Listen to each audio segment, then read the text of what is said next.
Kapitel 1 Gabe und Tür. Seit Generationen lebt meine Familie in diesem Dorf, umgeben von der Natur, obwohl wir nicht weit weg von der Stadt leben.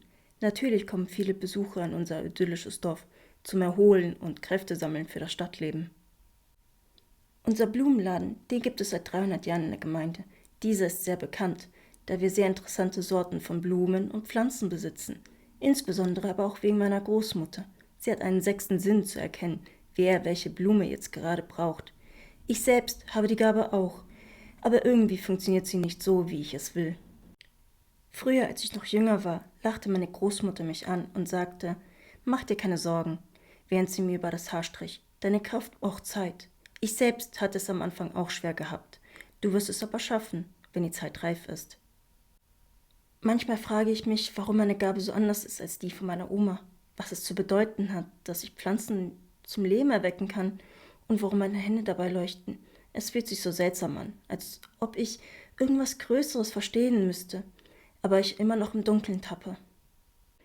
Es war mein 18. Geburtstag und alles war ruhig, zu ruhig. Ich hätte es merken sollen, aber an diesem Morgen schien alles so normal zu sein. Zumindest dachte ich es. Geburtstagsfrühstück mit der Familie und am Nachmittag aushelfen im Blumenladen. Ich hörte das laute Knurren von Rex, unserem gutmütigen Bernardiner, gefolgt von einem schrillen Fauchen. Als ich aus dem Fenster sah ich ihn, wie er über die kleine fauchende Katze des Bürgermeisters gebeugt war, mit seinen gefletschten Zähnen. Das Geräusch ihrer Auseinandersetzung hallte noch durch die Straßen und die Dorfbewohner blieben stehen, um sich das Spektakel anzusehen. Diese Situation war so schräg, dass ich dachte, dass ich den Verstand verliere. Zu sehen, wie sie sich streiten wegen einem Wassernapf, war schon sehr verwirrend, denn Rex, ein Bernardiner, auf der einen Seite und Luna, eine britisch Kurzhaar, auf der anderen Seite, und keiner von ihnen wollte nachgeben und demonstrierte so ihre Stärke.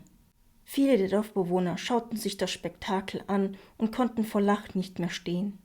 Die Kinder im Dorf reuten sich vor Lachen auf den Boden und zeigten auf das unglaubliche Geschehen. Bis dann meine Großmutter mich bat, einen zweiten Wassernapf vor die Tür zu stellen.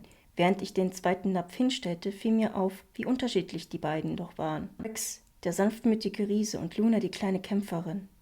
Doch trotz ihrer Unterschiede hatten sie doch eins gemeinsam, den Durst. Schließlich war an diesem Tag es sehr heiß geworden. Doch es war nicht nur dieser Streit, der mich wachrüttelte, und ich bemerkte, dass meine Gabe sich von der meiner Oma deutlich unterschied. Von diesem Moment an wusste ich es, denn zuvor hatte meine Gabe sich nie ganz gezeigt oder nur teilweise. Meine Kraft, sie war mehr als ich es am Anfang gedacht hätte. Ich konnte ja jetzt die Tiere auch verstehen, so als würde ich mit Menschen reden. Ebenso war meine Kraft, eine Berührung von mir hauchte verwelkten Blumen und Pflanzen ein neues Leben ein, und dabei leuchteten meine Hände ein warmes, strahlendes, helles Licht aus. Dieses Licht hatte eine heilende Wirkung. Mein Geburtstag war noch nicht ganz vorbei, jedoch brach die Nacht auf, und ich bemerkte eine Tür, die aus unserem Garten hinausging. Bevor ich die Tür erreichen konnte, hörte ich meine Mutter. Sie rief mich zum Abendessen. Aber als mein Blick sich zur Tür richtete, war sie spurlos verschwunden.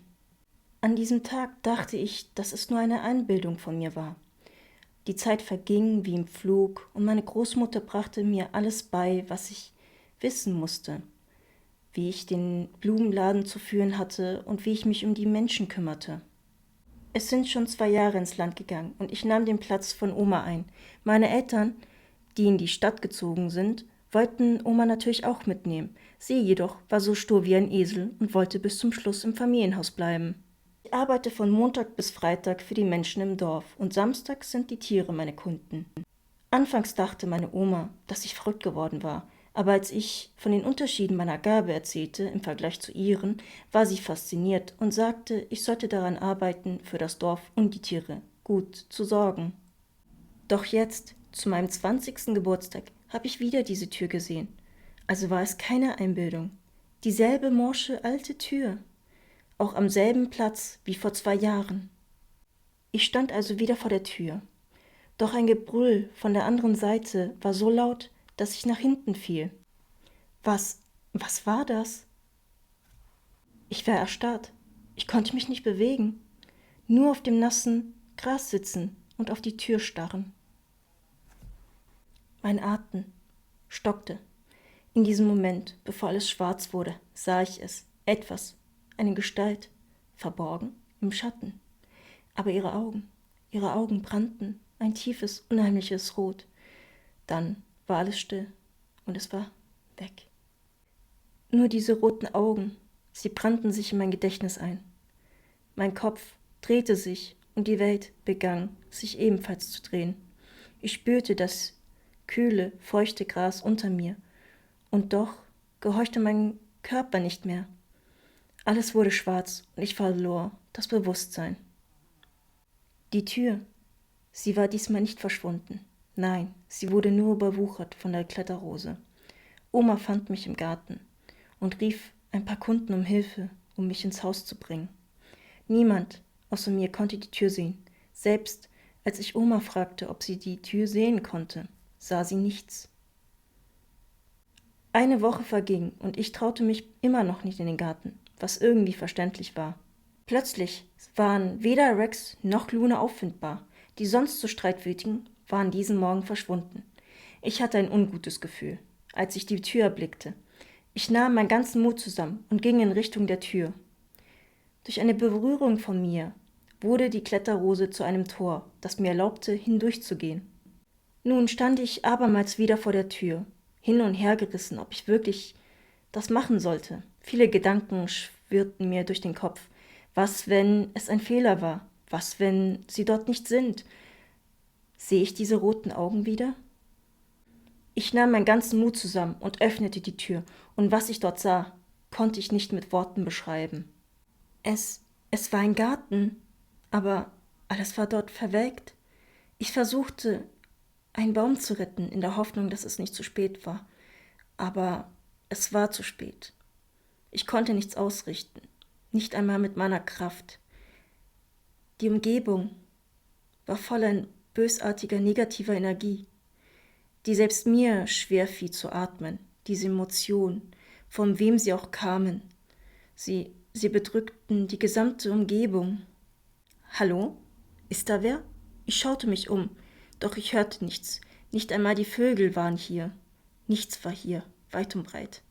Was macht ein Mensch der anderen Welt hier? Fragte mich eine tiefe und kalte Stimme. Aber ich wusste nicht, von wo sie kam. Ich bin auf der Suche nach einem Hund und einer Katze. Haben Sie die beiden hier irgendwo gesehen? Fragte ich zögerlich. Ich habe sie gesehen. Sie sind in den Schatten gegangen, hinter der alten Eiche. Du solltest es lieber lassen, Menschenmädchen, sprach die kalte Stimme zu mir. Nein, das werde ich nicht tun. Sie müssen zurück nach Hause. Bitte, hilf mir. Warum sollte ich dir helfen?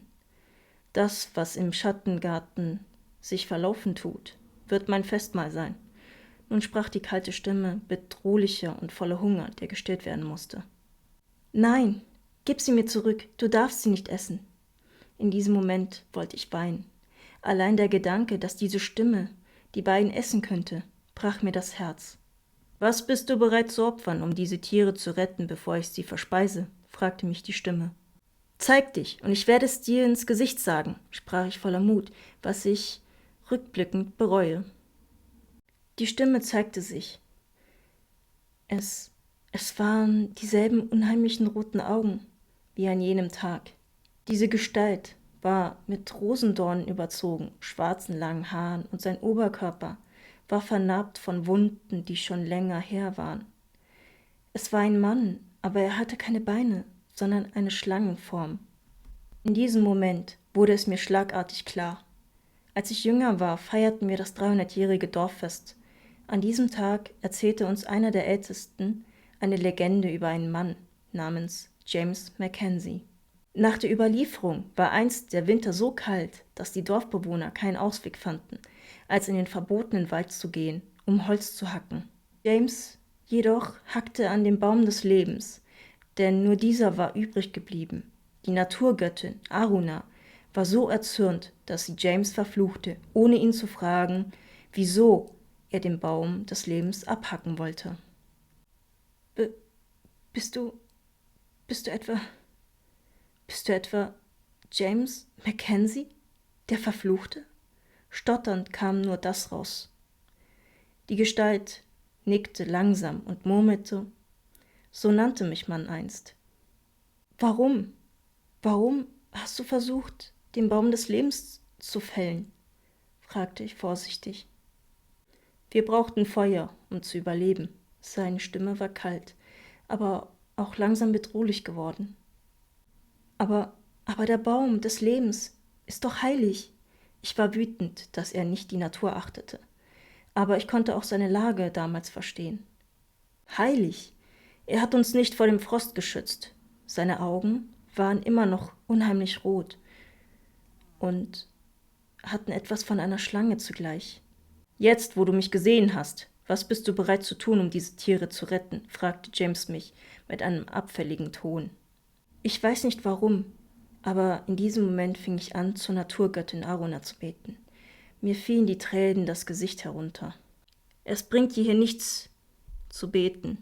Diesen Ort hat die Göttin schon lange den Rücken gekehrt. Dies hier ist der Schattengarten, mein Heiligtum. Nur ich alleine habe die Macht, sagte James abfällig zu mir. Ich konnte sein Grinsen sehen, zumindest versuchte er nicht zu lachen. Wie wär's mit einer Abmachung?« fragte ich zögerlich. »Die wäre?« fragte er neugierig. »Ich werde dir alles geben, was du willst. Aber dafür lässt du Luna und Rex frei.« Meine Stimme war kaum zu hören. Ich wusste nicht, wie er reagieren wird. »Was kannst du mir schon anbieten, Mensch? Ich habe alles, was ich brauche«, erwiderte er mir zurück.